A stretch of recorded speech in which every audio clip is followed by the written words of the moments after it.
तो गाइज अब तक हमने देखा कि एडिसन स्ट्रॉ हेड्स को यहाँ से बाहर निकालने के लिए सीधा बैरियर से जाकर टकरा जाता है। इस बैरियर से मुझे 78% डैमेज होगा, पर इससे मैं मरूंगा नहीं। Let's go. और सीधा बैरियर से जाकर टकरा जाता है और एडिसन के इस सेक्रीफाइस को देखकर लिलिथ की आंखों से आंसू आ जाते हैं। और नीचे आइलैंड के ऊपर सेंट जुपिटर अपने बड़े से मुंह को एक वैक्यूम की तरह यूज करता है और सब कुछ अपने अंदर सक कर रहा होता है। इस सक्शन की पावर इतनी ज्यादा होती है कि जायंट्स भी इसके मुंह के अंदर जाने लगते हैं और काफी ज्यादा स्ट्रगल करते हैं। और तभी लूफी सीधा जाकर एक बड़ी सी बिल्डिंग के टॉप को तोड़कर उठाकर सीधा जुपिटर के मुंह की तरफ फेंक देता है, जो कि सीधा इसके मुंह के अंदर जाकर घुस जाती है, जिसकी वजह से हमारे साथियों को यहाँ से भागने का एक मौका मिल जाता है। पर लूफी इस हमले में अपनी सारी स्ट्रेंथ को खो देता है।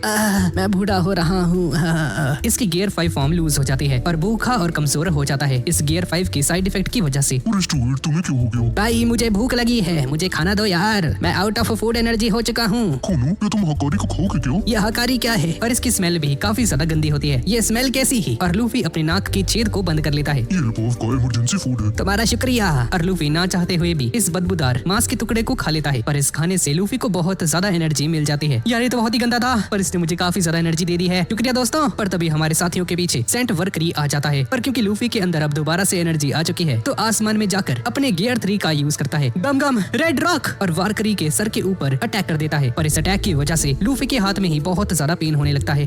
अरे भाई कितनी हार्ड थी इसकी बॉडी, और इसका हाथ सूज के लाल हो जाता है। इस सुअर की बॉडी बहुत ही ज्यादा हार्ड होती है, पर सभी लोग आगे बढ़ते रहते हैं। पर वारकरी भी दोबारा से खड़ा हो जाता है और यहाँ पर लिलिथ जो कि एडिसन के जाने की वजह से काफी ज्यादा उदास थी, तो इन्हें और ज्यादा परेशान करने के लिए सैटर्न यहाँ पर आ जाता है, जिसे देखकर नामी उसॉप पर चॉपर की फट जाती है। वाओ वाओ वाओ, ये क्या है? वो सब लगता है हम लोग गए, अगले जन्म में मिलते हैं दोस्त। ये सैटर्न यहाँ पर क्या कर रहा है? और यहाँ पर बोनी का ग्रुप मिलकर उन तीनों वाइस एडमिरल्स को हरा देता है, जिसके बाद जायंट्स के साथ मिलकर इनकी शिप पर जा ही रहे होते हैं। ये तभी हमारे मिस्टर गांधी जी यहाँ पर आ जाते हैं और एक जायंट पर हमला करके इसे मार गिराते हैं। और बोनी, फ्रैंकी और एटलस का सामना गांधी जी के साथ होने वाला है। यहाँ लेबोफेस के पंख रिकॉर्ड्स पर सेंट मार्स पहुंच जाता है, जो कि वेगा पंख के उस मैसेज को रोकने के लिए आया था। और अब सिर्फ 1 मिनट बचा है वेगा पंख के इस मैसेज को ब्रॉडकास्ट होने में, लेकिन उससे पहले ही सेंट मार्स यहाँ पर आ जाता है। लगता है वो यही है। वेगा पंख, तुम्हारी किस्मत इतनी अच्छी नहीं रही। तभी इसकी नजर सामने रखे हुए एक स्ट्रेंज ऑब्जेक्ट पर जाती है, जिसे देखकर मार्स हैरान रह जाता है। यहाँ पर वेगा पंख के मैसेज के अंदर, स्टेला अब समय हो चुका है मैसेज को शुरू करने का।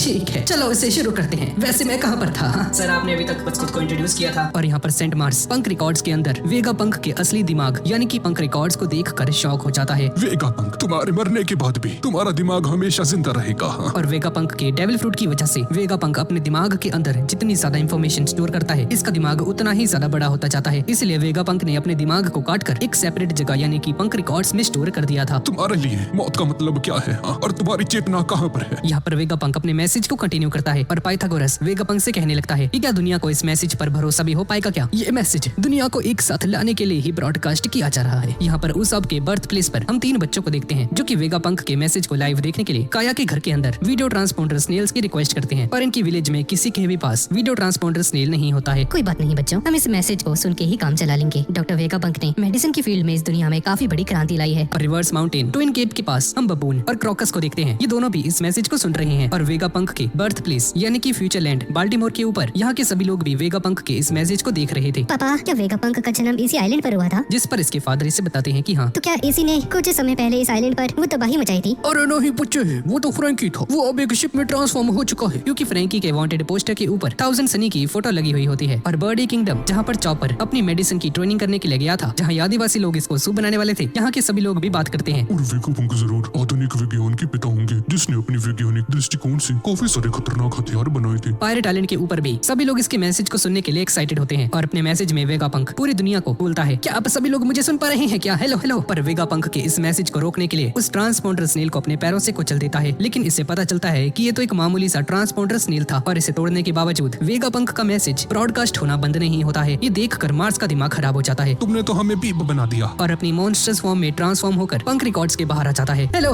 दुनिया, क्या तुम मुझे सुन पा रहे हो क्या? हाँ, वो लोग तुम्हें सुन पा रहे हैं, मैं जानता हूँ, चुप करो। पर यहाँ पर मार्स का दिमाग खराब हो जाता है, क्योंकि इसे ये समझ में नहीं आ रहा था कि ये मैसेज ब्रॉडकास्ट हो कहाँ से रहा है। और नीचे सेंट वर्करी लूफी डोरी ब्रॉगी का पीछा कर रहा होता है और मार्स को कांटेक्ट करके कहता है कि वो ब्रॉडकास्ट अभी तक क्यों चल रहा है, तुमने उसके सोर्स को अभी तक क्यों नहीं ढूंढा? बाकी के एल्डर्स भी इससे यही सवाल करते हैं और मार्स कहता है कि मुझे थोड़ा सा और समय चाहिए, मैं वादा करता हूँ इसके सोर्स को ढूंढ लूंगा। ठीक है चलो इसे शुरू करते हैं। पर सभी एल्डर्स पैनिक कर जाते हैं और सैटर्न गुस्से से मार्स को देखने लगता है और जल्दी से इस मैसेज को रोकने के लिए मार्स से कहता है, पर मार्स कहता है कि मुझे माफ कर दो। पर वेगा पंख ने यहाँ पर बहुत सारे जुगाड़ पहले से लगा रखे थे, जिसे हम इमेजिन भी नहीं कर सकते हैं। और इस मैसेज को ब्रॉडकास्ट होने से कोई नहीं रोक सकता है और बोलता है कि मुझे नहीं मालूम है कि वो इस मैसेज में क्या बात करने वाला है, पर जितना इसे यॉर्क ने बताया, वेगापंक ने ओहारा की रिसर्चेस को दोबारा से ओपन किया था और प्रोफेसर क्लोवर की तरह मरना नहीं चाहता था और शायद से ओहारा में जो कुछ भी हुआ उसके बारे में पूरी दुनिया को बताने वाला है, हम सभी से बदला लेने के लिए। यहाँ पर सांजी सेंस कर लेता है कि बोनी मुसीबत में है। बोनी जान, लगता है वो मुझे हेल्प के लिए पुकार रही है और बोनी के सामने गांधी जी हैं और अपनी स्वॉर्ड से बोनी पर हमला करने के लिए तैयार हो जाता है, लेकिन फ्रैंकी बोनी की हेल्प करने के लिए सामने आता है और तभी सांजी भी यहाँ पर आ जाता है। रास्ते से हट जाओ सांजी पर आग। लेकिन तभी ईथन बैरन अपनी तलवार से सांची पर हमला करने ही वाला होता है कि तभी आखिरी समय पर सांची इसके हमले को रोक देता है। मैं तुम्हें बोनी को मारने नहीं दूंगा और अपने चलते हुए पैर से ईथन बैरन पर हमला कर देता है। तुम्हें क्या लगा था अगर तुम गांधी जैसे दिखते हो तो मैं तुम्हें मारूंगा नहीं? हाँ, लेकिन तभी ईथन बैरन दोबारा से अपनी मॉन्स्टर्स फॉर्म में आ जाता है और अपने मुंह के अंदर सांजी को भरकर अपने पैरों से फ्रैंकी और बोनी पर हमला कर देता है। पर तभी ओहिमो और काशी यहाँ पर आ जाते हैं और बोलते हैं कि ये तो हमारे स्नाइपर किंग उसॉप के दोस्त हैं और ईथन बैरन को पकड़ लेते हैं। सांजी इसके मुंह से बाहर आ जाता है और बोनी डिस्टॉर्टेड फ्यूचर का यूज करके एक बहुत बड़ी जाइंट में बदल जाती है और ईथन बैरन भी इन दोनों की पकड़ से छूटकर अपने डंडे के साथ तैयार हो जाता है और बोनी अपनी जाइंट विशाल फॉर्म का यूज करके ईथन बैरन को कुचलने के लिए आगे आ रही होती है और वेगापंक का मैसेज स्टार्ट हो जाता है। मैंने 2 बुरे पाप किए हैं जिसकी वजह से शायद अभी तक मैं पकड़ा जा चुका होऊंगा और मेरा सर काट दिया होगा, इसलिए मैंने इस वीडियो मैसेज को पहले से ही तैयार करके रखा हुआ था जो कि उसी मोमेंट पे ब्रॉडकास्ट होना शुरू हो जाएगा जब मेरी हार्ट बीट बंद हो जाएगी। ये सुनकर सभी लोग पैनिक कर जाते हैं और सभी को पता चल जाता है कि वेगापंक मारा जा चुका है और ये बस उसका एक प्री रिकॉर्डेड मैसेज है टू ऑल और इसके साथ ही सीजर और विंस्मोक ये सभी लोग भी हैरान रह जाते हैं। ये सभी लोग भी वेगापंक की मौत की खबर सुनकर टेंशन में आ जाते हैं और मॉर्गन भी कहने लगता है कि अगर वेगापंक ऐसे ही सारी बातें दुनिया को ब्रॉडकास्ट कर देगा तो भाई इसका न्यूज़पेपर का बिजनेस तो ठप हो जाएगा। और वेगापंक बताने लगता है, आप सभी लोग इस बात को सुन लीजिए, जिसने भी मेरा एग्जीक्यूशन किया होगा उसका मतलब ये नहीं कि वो एक बुरा इंसान है, मैं उसको जज नहीं कर सकता क्योंकि मुझे उसके बारे में कुछ नहीं मालूम। यहाँ पर सैटर्न चलते हुए नामी के ग्रुप के पास पहुंच जाता है जिसे देखकर हमारे साथी बहुत ही ज्यादा टेंशन में आ जाते हैं। चॉपर, रॉबिन को कहीं दूर लेकर जाओ। चॉपर रॉबिन को यहाँ से ले जाने लगता है और तभी सैटर्न कहता है, मेरे पास तुमसे खेलने का समय नहीं, बेवकूफ पायरेट्स। रॉबिन चॉपर को रोकने के लिए कहती है और सैटर्न की नजर रॉबिन पर जाती है और क्योंकि सैटर्न ने ही ओहारा को डिस्ट्रॉय करने का ऑर्डर दिया था तो रॉबिन सैटर्न की आवाज को पहचान लेती है और लिलिथ सभी को बताती है कि ये 5 एल्डर्स में से एक है। जिसके बाद सैटर्न अपने नुकीले पंजों से रॉबिन पर हमला करने लगता है और नामी चिल्लाकर कहती है कि रॉबिन की हेल्प करो और सभी लोग रॉबिन की जान बचाने के लिए एक साथ हो जाते हैं और सैटर्न के हमले से रॉबिन की रक्षा तो कर लेते हैं। मैं तुम केलों को नहीं छोड़ूंगा,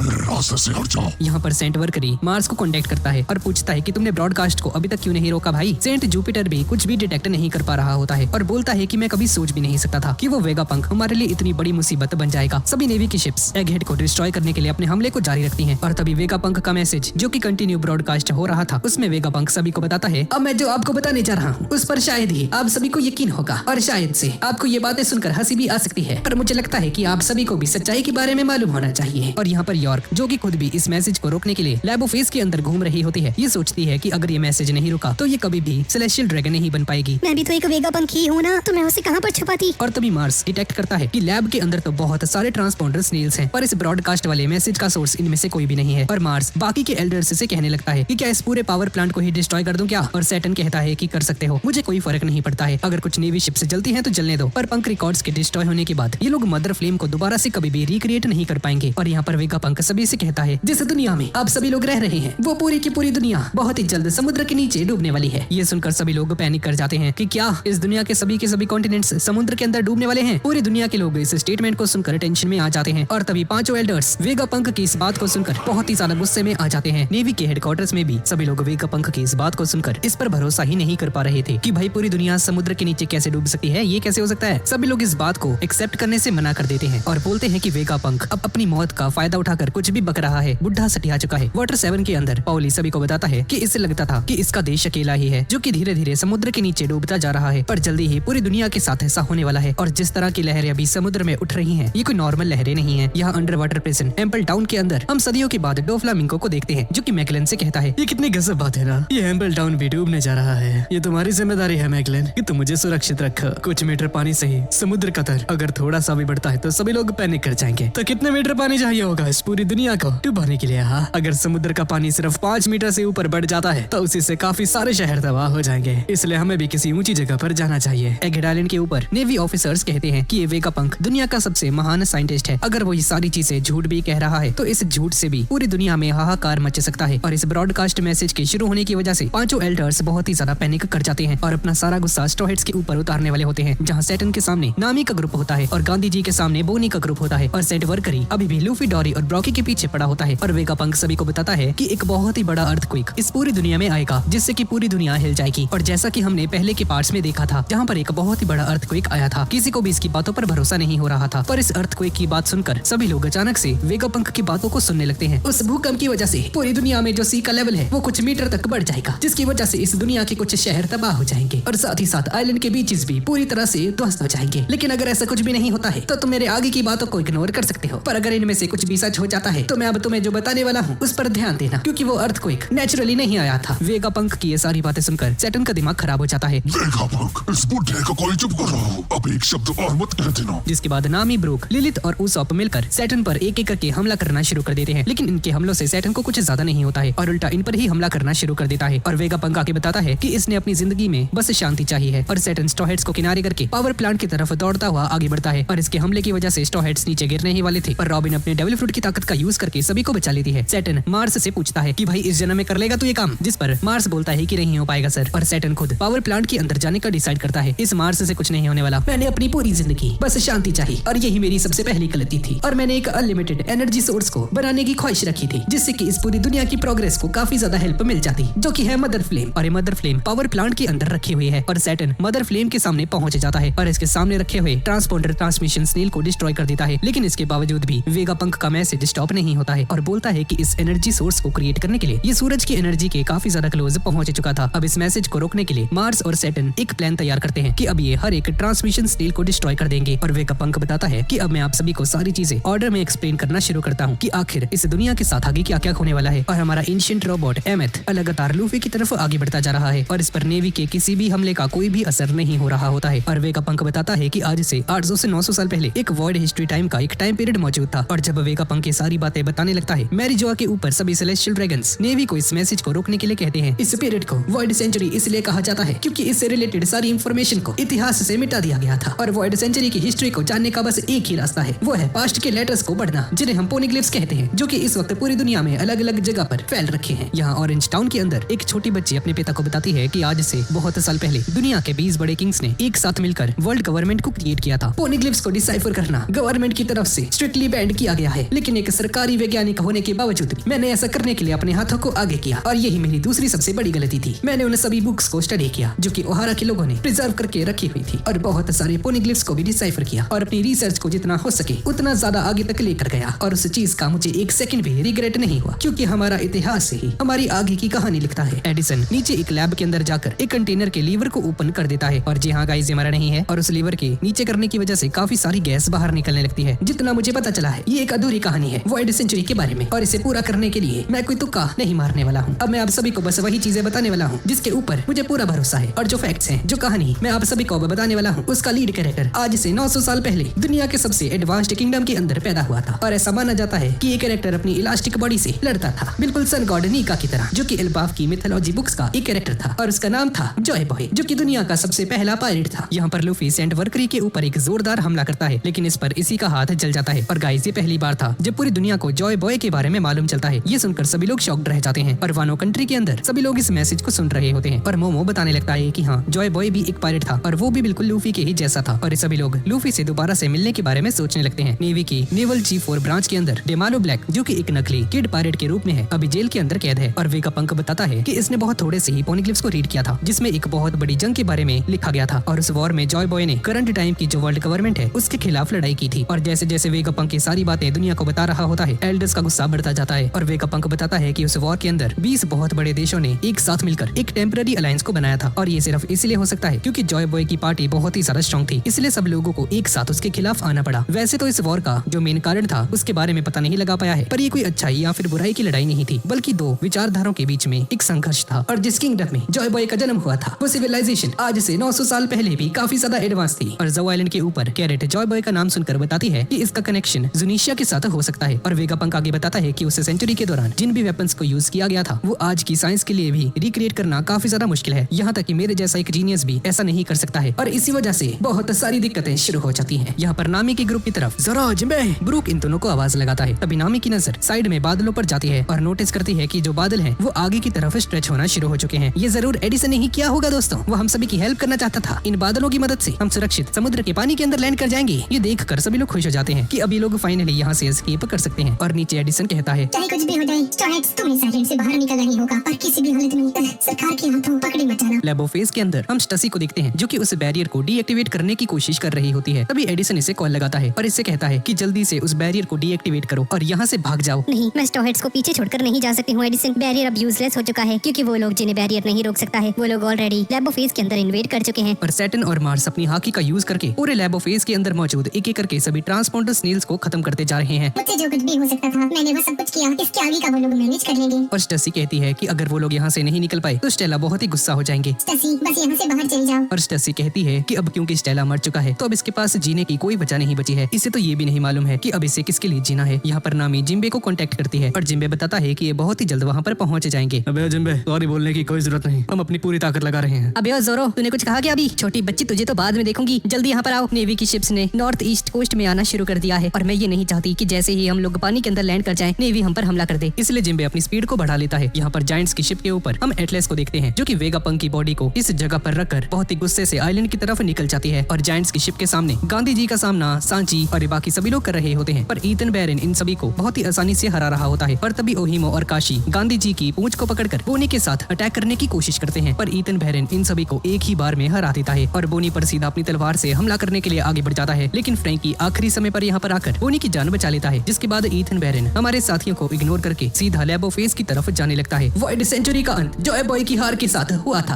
हालांकि वो वॉर खत्म हो चुकी हो, लेकिन उस वॉर की वजह से पीछे बहुत सारी चीजें बदल चुकी हैं, जिनका अनुमान लगाना भी काफी ज्यादा मुश्किल है। वेगापंक की इन बातों को सुनकर गांधी जी का दिमाग खराब हो जाता है और कितेत्सु स्वॉर्ड का यूज करके पूरे लैबोफेज को ही 2 हिस्सों में काट देता है, जिसकी वजह से लैब के अंदर मौजूद ये सभी सेराफिम्स और CP0 के एजेंट्स नीचे जमीन की तरफ गिरने लगते हैं। आज की दुनिया में जितने भी टापू हैं, उन सभी में रहने वाले लोगों को समुद्र को पार करने में काफी ज्यादा दिक्कत होती है। वहाँ पर रहने वाले काफी सारे लोग तो अपनी पूरी जिंदगी में दूसरी कंट्रीज के कल्चर को कभी एक्सप्लोर भी नहीं कर पाते हैं। लेकिन आज से हजारों साल पहले ऐसा कुछ भी नहीं था, क्योंकि वॉइड सेंचुरी के दौरान कुछ ऐसा हो गया था जिसकी वजह से ये दुनिया जिसमें अभी हम लोग रह रहे हैं वो समुद्र के नीचे डूब गई थी। और अभी हम लोग जिन कॉन्टिनेंट्स में रह रहे हैं ये सभी मिलकर बस एक ही कॉन्टिनेंट हुआ करता था। वेगापंक की इन बातों को सुनकर सभी लोग शॉक्ड रह जाते हैं और इवांकोव कहने लगता है कि भाई क्या ये बुढ़ा सच कह रहा है क्या हमारी पूरी दुनिया पहले एक ही हुआ करती थी और इस वक्त हम लोग कॉन्टिनेंट के पीसेस में रह रहे हैं। प्राचीन समय में काफी सारे कॉन्टिनेंट्स हुआ करते थे जिनका हमें आज की दुनिया में कोई रिकॉर्ड नहीं मिलता है। जो दुनिया आज से हजारों साल पहले मौजूद थी, अगर वो आज भी वैसी ही होती तो वॉइड सेंचुरी की हिस्ट्री को रिकॉर्ड्स में से रिमूव करना काफी ज्यादा मुश्किल हो जाता। पर इत्तेफाक से उन 100 सालों के दौरान समुद्र का लेवल 200 मीटर तक बढ़ गया। ये सुनकर सभी लोग हैरान हो जाते हैं कि भाई क्या 200 मीटर, क्योंकि इनकी खुद की शिप ही 60 मीटर की होती है और 200 मीटर तो पूरी दुनिया को डुबाने के लिए काफी रहेगा। पर तभी इनका वाइस एडमिरल इन सभी से कहता है कि CP0 के एजेंट्स और सेराफिम्स नीचे गिर चुके हैं तो हमें उनकी हेल्प करनी होगी। यहाँ ड्रम किंगडम के ऊपर हम डाल्टन को देखते हैं, ये भी कहता है कि क्या ये सच में पॉसिबल भी है क्या। और डॉक्टर कुरेहा भी कहने लगती है ये डॉक्टर वेगापंक तो बहुत बड़ी बड़ी फेंक रहा है। और कुछ लोग एक 200 मीटर लंबे पहाड़ को देख रहे होते हैं और सोचते हैं कि अगर इतना सारा पानी दुनिया में अचानक से आ जाए तो इससे तो बहुत सारे लोग मर जाएंगे ना, ये तो बिल्कुल नर्क के जैसा हो जाएगा। आखिर ये दुनिया समुद्र के नीचे कैसे डूबी?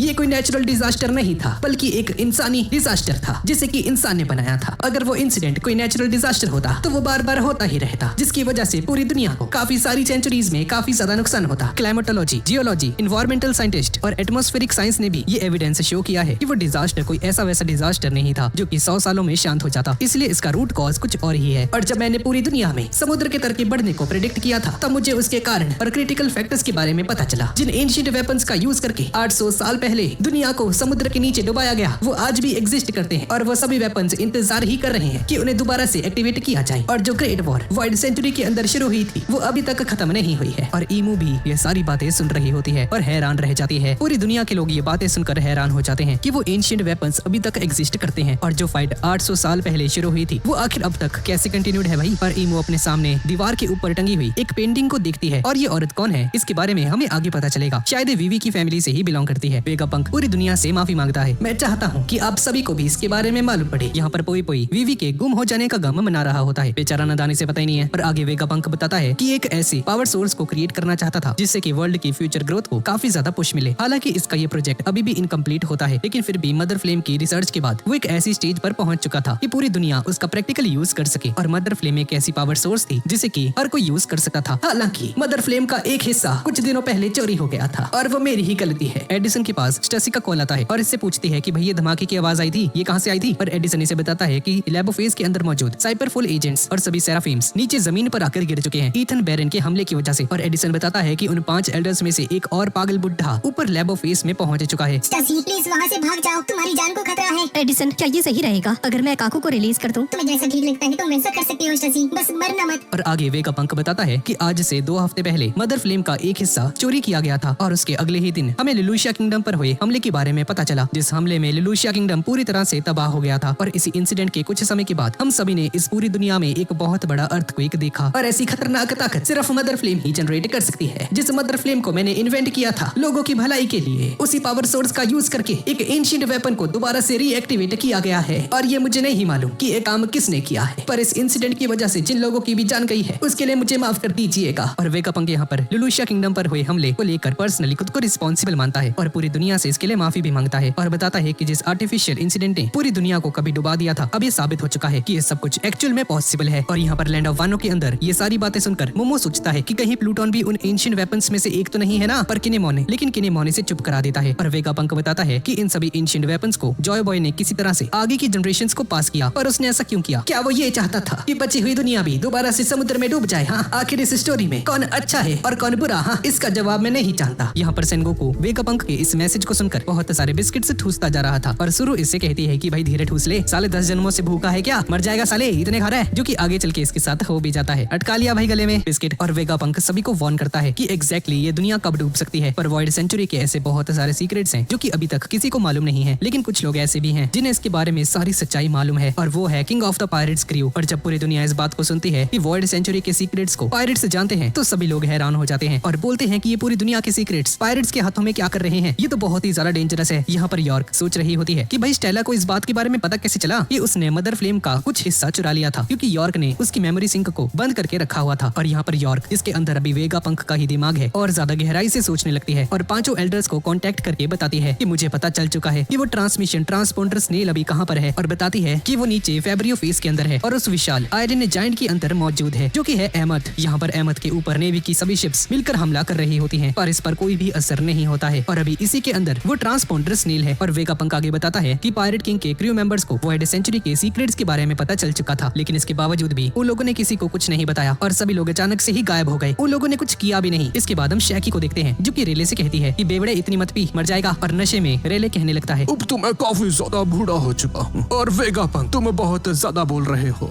है ना रॉजर? जवान पीढ़ी को सब कुछ पहले ही मालूम पड़ जाएगा तो इसमें मजा नहीं आएगा। अब सभी एल्डर्स को पता चल चुका है कि वो ट्रांसमिशन ट्रांसपोंडर स्नेल इस आयरन जायंट के अंदर छुपा हुआ है, यानी कि अहमद के अंदर। और वेगापंक के इस मैसेज को रोकने के लिए अहमद को डिस्ट्रॉय करने के लिए इसके पीछे पड़ जाते हैं। यहाँ पर पायरेट आइलैंड के ऊपर कुछ पायरेट्स बोल रहे होते हैं कि अगर काफी सालों पहले आधी दुनिया पानी के नीचे जा चुकी है तो फिर तो समुद्र के अंदर हमें बहुत सारा खजाना देखने को मिल जाएगा। ओबे बेवकूफ, ऐसा नहीं था। पूरी दुनिया सोने की नहीं बनी थी। अगर हम गलती से समुद्र के 200 मीटर नीचे चले भी गए तो हमें कोई सी मॉन्स्टर खा जाएगा। हाँ, पर खजाना मिले ना मिले कोई मरमेड तो मिल ही जाएगी मजे के लिए। और टाशिगी को स्मोकर का कॉल आता है। राशिकी कहाँ पर हो? स्मोकर सर, मैं अभी जीएससी जनरल हॉस्पिटल में हूँ, सोर्ट्स के मेंबर्स के साथ। यहाँ पर कोबी भी होता है, ये भी वेगापंक के मैसेज को सुन रहा होता है। पर हेलमेपो इससे कहता है कि इसका तो यही मतलब है कि वन पीस सच में एग्जिस्ट करता है। और कोबी सभी को बताता है कि इस सारी इंफॉर्मेशन को अपनी नोटबुक के अंदर लिखना चाहता है, लेकिन अभी काफी ज्यादा कमजोर है और इसका दिमाग भी इतनी सारी चीजों को प्रोसेस नहीं कर पा रहा है। कोबी सभी से कहता है कि अगर वेगापंक जो कुछ भी कह रहा है वो सब सच है तो हमें काफी ज्यादा सीरियस कंक्लूजन्स के लिए तैयार रहना चाहिए। और सभी लोग भी कहते हैं कि अगर ऐसा कुछ होता है तो दुश्मनों का सामना करने के लिए स्वॉर्ड मेंबर्स मौजूद हैं। हम एक्स-ड्रेक को भी यहाँ पर देखते हैं। यहाँ पर लेबोफेस का बैरियर डाउन हो चुका है और हमारे साथी 1000 सनी के ऊपर सवार होकर यहाँ से निकलने की तैयारी करने लगते हैं, पर तभी नोटिस करते हैं कि क्लाउड्स स्ट्रेच होना बंद हो चुके हैं, पर इतने काफी हैं इन सभी के नीचे समुद्र में लैंड करने के लिए। पर नीचे समुद्र में जहाँ से ये लोग अभी निकलने वाले थे, यहाँ जायंट्स की शिप के पास बहुत सारी नेवी की शिप्स पहुंच चुकी हैं जो कि इन्हें रोकने के लिए आई हुई थी। रोक कॉप्डी बर्स्ट का यूज करने के लिए सारी तैयारियां कर लेता है और नामी जिम्बे से कांटेक्ट करके इसे जल्दी यहाँ पर आने के लिए कहती है, लेकिन जिम्बे बताता है कि यहाँ पर ये लोग एक मॉन्स्टर का पीछा कर रहे हैं जो कि इन्हीं की तरफ आ रहा है और ये मॉन्स्टर हमारे गांधी जी हैं। इस बंदे ने अपनी तलवार को अपने हाथ में लिया और सीधा 1000 सनी को डिस्ट्रॉय करने के लिए इसकी तरफ आगे बढ़ता जा रहा है। और इसे अपनी तरफ आता हुआ देखकर चॉपर और उसॉप की आंखें बाहर आ जाती हैं कि भाई एक एल्डर यहाँ पर क्या कर रहा है। ईथन बैरन जैसे ही शिप को डिस्ट्रॉय करने लगता है तभी जोरो अपनी तलवारों को बाहर निकाल के तैयार हो जाता है और जिम्बे अपने फिशमैन जुत्सु का यूज करके जोरो को सीधा ईथन बैरन की तरफ उड़ा देता है। रस्टफुल पैराडाइज। और ईथन बैरन पर हमला कर देता है, पर ईथन बैरन इस हमले को रोक देता है और जोरो की नजर इसकी स्वॉर्ड पर जाती है। ये क्या? एक